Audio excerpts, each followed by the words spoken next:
Penembak jitu pasukan khusus Rusia terekam kamera mempersiapkan senjata untuk menyerang musuh. Dalam rekaman video yang diunggah X2Docs di Facebook Jumat 13 Mei 2022 nampak dua orang penembak jitu bersiap-siap.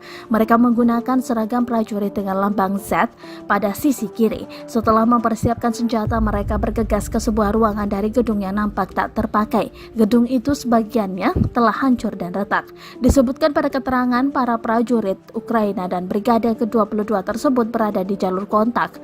Setelah mendapat serangan balik, mereka lalu bersembunyi di balik meja. Tak hanya itu, juga berlari ke ruangan yang lain untuk melakukan serangan selanjutnya. Надо подняться повыше.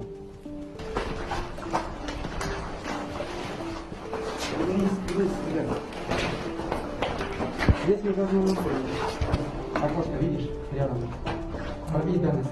Прямо на угол здания.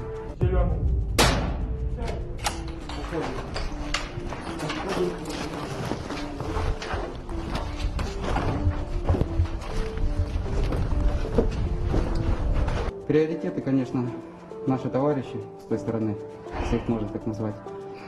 В принципе, их достаточно легко определяешь, так как... Terima kasih sudah nonton. Jangan lupa like, subscribe, dan share ya.